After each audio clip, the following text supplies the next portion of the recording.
Boys? Thank you, Jimmy. Hey, thanks for coming. Yo, drive safe in that back seat, boys. This thing, pray for us because Frank is driving. Yeah, we're good. All right, we gotta drop off Jeff Stoneback's engine at JP, so JP can work his magic on it. You guys were there long, huh? Yeah. Oh yeah. We filmed a lot, and we also, the podcast was like 3.5 hours long. Yeah, that's awesome. Yeah, you guys made a day out of it. Yeah. Oh, and then he let me drift his BRC. Really? Oh, Yeah. new one? He's like, yo, let's go drift. I was like, oh, okay. And then he's like, grabs the camera. He's like, all right, you drive. I'm like, what? That's awesome. Oh yeah, you have a BRZ. Yeah, but I like the older one. Yeah. Did you drift that thing? No, I just don't trust it, dude. It's a Subaru and it's my daily, so. Yeah. I just like. That's what I was saying when we were. I was like, this is a Subaru. Yeah, that's why I'm like, no, this is my reliable car, so I just made it look cool, and that's about it. Yeah.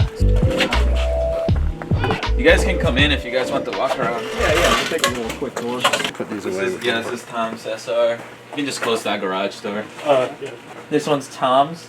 Yeah, that's the one that he sent over. You poor fucking thing. A little rusty, yeah.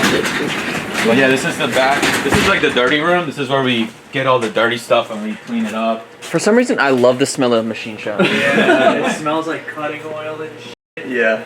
So yeah, this is an RB. This is Adams. This is the best. Big metal tables. Yeah, dude. These tables will hold a big block, no problem. It's crazy. You said it's the Adam LZs? Yeah, we're doing a 2.8 HKS stroker on it. Oh, build and stuff. I don't know what car he's putting that in, but Oof, that might be the new. The new move for The new RBs move, now? yeah. Yeah. Dude, so many strokers come out of nowhere now. I'm like, did everyone just realize that these exist? the good thing about it is the HKS crankshaft is actually like a forged crank versus like the BC stroker kit, which is a billet.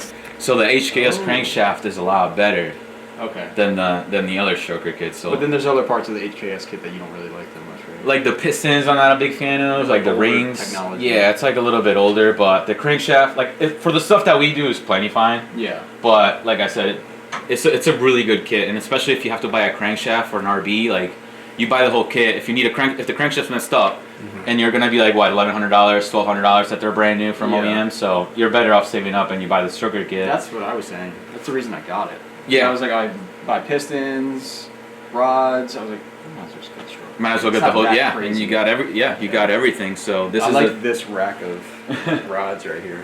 back in the day they used to reuse a lot of like old rods. Back when I was like about to ask, do they really sell these or something? not anymore. I mean, we do a lot of like stocks restoration stuff, and sometimes like they use it. But nowadays, like you can find rods like aftermarket or so cheap. So Yeah. Those are probably like takeoffs, like somebody's upgrading or something. yeah, right? yeah, and then they'll keep would them. But keep the it. next guy will want to use them, and a lot of times like we change the bolts and we shop clean them and make them a little bit stronger.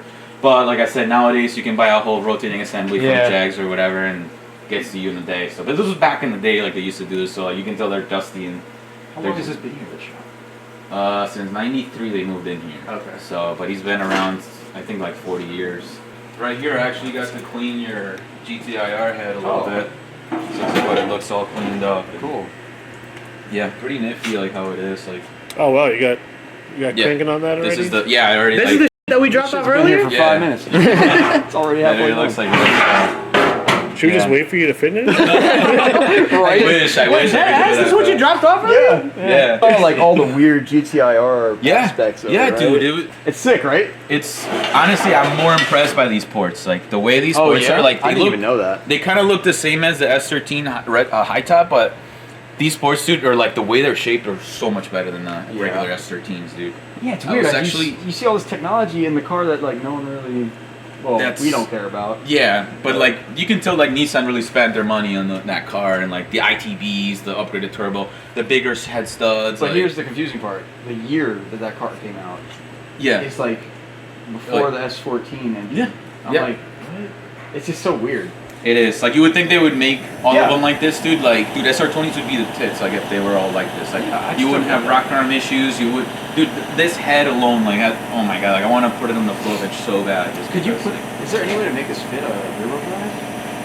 I was told the distributor you have to machine Yeah. Okay. somehow or Yeah, or there's fit a cam sensor or crank trigger. If Yeah. you're doing aftermarket ECU. So I think that's really the only limiting factor, and you probably have to make a custom intake manifold because this runner shape probably different. is different. Yeah, 100%. The S13 definitely is a little bit different. I wish I had an S13 head, but the way it's shaped and everything, dude, it's like, this is like the Formula 1 style, where it's just a shot straight to the back of the valve. Okay. Then like it has like nice multi-angle valve job, and, like, exhaust. Like these things are so nice. Like Oh, actually, wow. it was like, What? yeah, dude. That's not like, normal either, right? No, not for like the full bagger S13s or anything. Nah, dude. Wow. Like they really did their homework. No quench pads in the combustion chamber. Oh yeah, like, I see that too. It's There's no yeah. What is going on?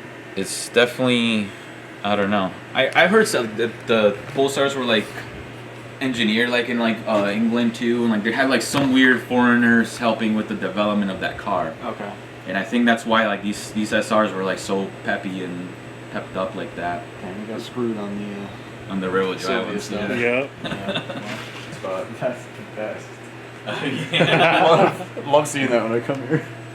Yeah, dude. It's kind of crazy to see like a bunch of like this. You said boomer stuff earlier, and I was like, that's exactly what I think of when I see like old stuff like in that room. But then you see like HKS boxes and Yeah, this is our, I'm like, section. wow. Yeah, this is the JDM section. That's Yeah. why like I hung all that up, and I'm like, this is our corner. Like, we have a portion of like a shop down the road that Yeah, we saw sells it. race cars and stuff. So they gave us a lot of work and stuff. So I don't know what else. That just got dropped off for this is an air cooled Johnny. yeah. Yeah, it's all air cooled. This is for the fan, right? The whole shroud Yeah. system that goes over. Those fan systems are crazy. Yeah, dude, it's really freaking piece of engineering. And you guys got a dyno in there too, right? Yeah, it's a chassis dyno.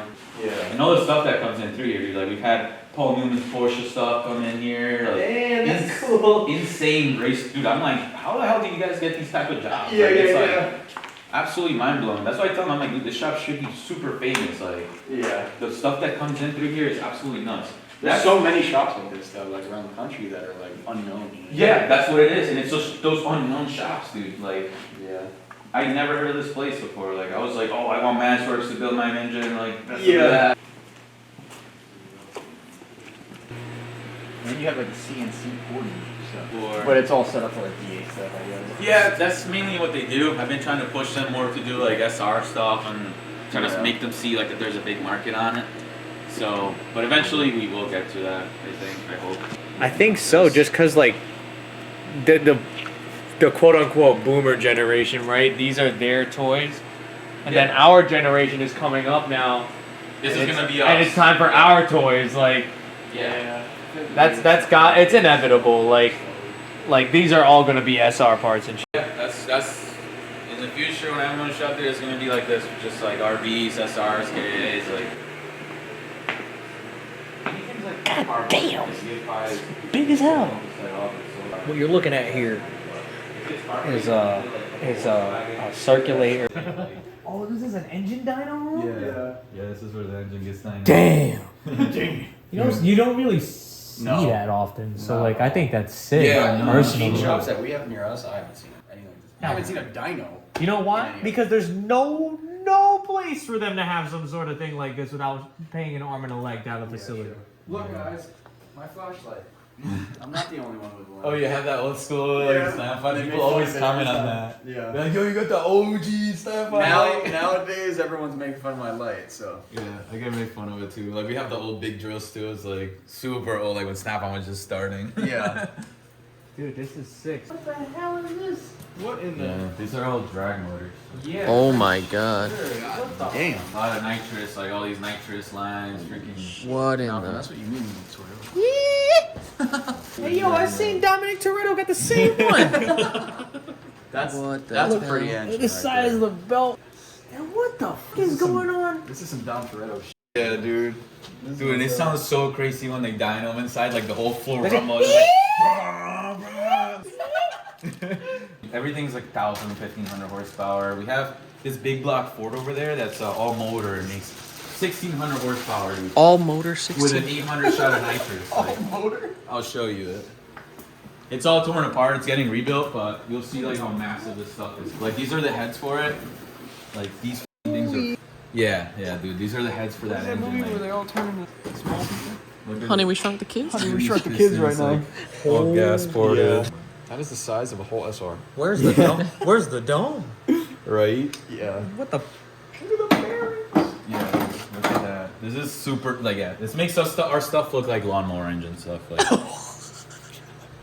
This is nuts. The valve springs yeah. being. Triple spring, 1,100 pounds. That's what I was looking at. I was like, wait a minute, there's another one in there. And then another one inside that, and the one inside of that is the SR one. Yeah, dude. The thing that boggles my mind about machine shops is porting. Yeah. Oh, dude. Because I'm like, you're kind of just in there free balling it. Like, you just, right? There's no, like, unless it's CNC or something. I mean, the thing is, like, CNC ports are a copy of the hand port. So, like, what they do is, first, like, we start with, like, a port. Like, we'll look at this, start porting, go on the flow bench, go on the dyno. You're proving that, like, it made power, it looks good on the flow bench. So, like, you take that port, and then you put it in the CNC, you digitize it, and then you reproduce it. Well, like at least that. you flow test it. I feel like a lot of people just hand port them, and they're like, yeah, it's good to go. Yeah, no. You could do that to an extent, like, for the light stuff, like, that's easy. But, like, if you're trying to actually make power, dude, if you're not making chips, and you're not actually using the flow bench, like, you're not doing anything. Yeah, I'm a perfectionist, so I'm like, I want to know. Yeah, you know what I mean? And I want to know that it's like pretty identical. Yeah, that's why we've got the flow bench. I put my car on there.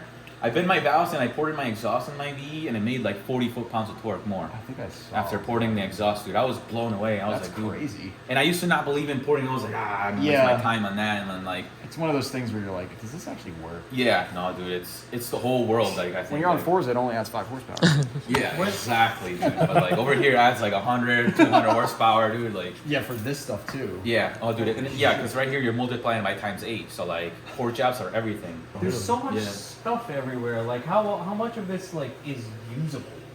Like that's the wall of shame. So that's this like is all the wall of shame. Yeah, that's all the blown up stuff that. Okay, I was like, come damn, through. there's a Yeah, lot of shit. and it gets cleaned out a lot often, dude. Like, Like, look at this rod.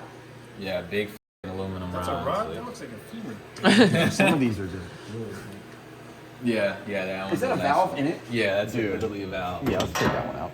How come that? That is amazing. Look at how this is hollow. Holy shit. Hello. Yeah, like this piston. Like, Oh, hey Rod, how you doing? this little shit. I love this old toolbox. I'll keep my guns, freedom, and money. You can keep the change. That's amazing. So, you swear by this stuff, right? Driven? The Driven and the Schaefer's, yeah, I like those big oils. Yeah, so Schaefer's has a 5W50, which is crazy to have that range of an race oil. Yeah. And I've been using that on my car, dude, and my cams look perfect and everything. Because I was So using. you use it all the time. Yeah, Okay. I used the 550 race oil from Schaefer's. I was using the Joe Gibbs at first because I was having issues with VR1 synthetic. Like my cams were like wearing out, like it was losing oil pressure when I was getting really hot. Like I would notice like the oil pressure would drop a lot. And then I started using Driven because they warned me here against a VR1. They're like, yeah, we had an oil engine that completely lost oil pressure, switched to Joe Gibbs, and then it built up the pressure again. Okay. So my recommendation is like some off-the-shelf. VR1 has gotten more of like a common user oil, more on the shelf now than it used to be back in the day. So they tuned down a lot of the zinc and stuff because people have cats and stuff and the regulations and stuff. So it's not the same. This has zinc. This stuff has like extreme amounts of zinc. Like this is like straight like race for oil. Yeah. The one I'll tell you one thing that my boss told me. Supposedly, the Pennsylvania oil field has the best oil for engine oil in the world. So here goes the story. So have you ever heard Brad Penn? Brad Penn comes from that same oil field. Okay. Driven comes from the same oil field, and I think Penn's oil too. So like all oil is like they're all made of the same crude shit, but like for some reason, that mine that's in Pennsylvania has the best base for a race oil for an engine oil. So that's why like Driven bought out the rights for Brad Penn, and now they're the only ones that are drilling into that hole right now, getting that engine oil, which is crazy to think about. You would think that like oil is oil, you know, like the additives, but 20% of the oil is the additives. Yeah. And the base of the oil is usually the same shit. That's I thought the same oil from the Middle East would be the same oil from Venezuela, the same oil coming from the fucking earth. Yeah, I would have thought, but my boss said something in the environment. It just helps the oil just have that recipe to be better than the other one. So he told me that the Venezuela oil is really good for cutting oil for industrial oil. The Middle Eastern oil is good for gas, like making gasoline. And then the American Pennsylvania oil is the best one for racing. And that's why these companies are so famous for having like really good performance oils. I thought race oil was race oil. Like I didn't think anything. He's like, nah, dude, you want the oil that came from Pennsylvania. That's Damn, like, I'm that's never like- gonna forget yeah, that. Like the recipe, dude. Like I'm about to be like, oh, I got that Pennsylvania. Oh, that's damn man. Here we have the final assembly room. This is like Oh, yeah, it seems a little cleaner. yeah, this is where engines finally get put together. We don't have anything that cool here yet today, but Yeah. I mean, we've had some amazing stuff. I'm guessing this is another drag engine. Yeah, these are probably all drag. Yeah, they're like Or 90%. boats, Yeah, maybe? 90% are the drags or boats, like anything like that, push drag V8. These are Gurney Eagle heads. These actually, I forget what car they came out of. I think they come out of like the Eagle Mark 1 or either that or GT40. I think they're more like GT40 head. But these are like the ones that are like mid-end, like rear engine on the Yeah. cars with the big pipes, like those big old Formula 1 cars like back in the day, like the Yeah. 60s. So That's these heads sick. are from that engine, dude. And these heads are like 30 grand. Like, yeah, dude. It has got a long way, but yeah, we do all this like valve jobs and blending and all this port work and chamber work and it's pretty wild, dude. Yeah, this is not like your average head. This is like GT40 head. Just Ford GT40. Just nuts that like we get to play with this stuff. 2 valves per cylinder, so pretty old, I guess. Yeah. Yeah, it's like 1960s. Like, I'd like to see a modern day F1 engine or something like that. That'd probably be so crazy. it, dude, I know. That's like peak. That's like goals. It's amazing. Like that's the best part. Like having all these tools and custom made tools and Yeah. like all this whole snap on like Just the whole push cooler, rod. like, look at Yeah, this that I setup, was like, looking at too. the whole push rod section. yeah, this is where he does all the mock-ups and test fitting and all that. It must have been amazing to get here.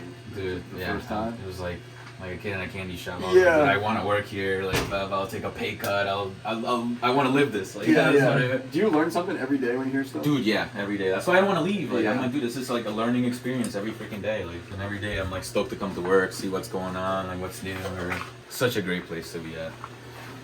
I gotta get out of here. Yeah, right. Yeah, I gotta go get some sleep. Yeah, we definitely gotta get You guys had a long freaking day, man. Oh yeah. for sure. At least it'll be a nice drive down. Thank you guys for coming. Oh, no problem. Thank you for the tour. Thank you for bringing the blog too. Oh yeah, no problem. He told me he was like, yeah, I've had this for a while. but Yeah. hadn't See you later, man. gone over there. I'm Thank like, you dude, so much Thank for you. coming, guys. This is awesome. Yeah, thank you. Get to see like fuck. I know today was an eventful day. Yeah. That's why I wanted you guys to come inside and like look at this. I was like, this is f***ing sick. Like, I love looking at it. Yeah. This was a whole. Connecticut is awesome. No, I still hate the traffic here. All right, guys. See ya. Later. Have a good Later. day. All right, now we're going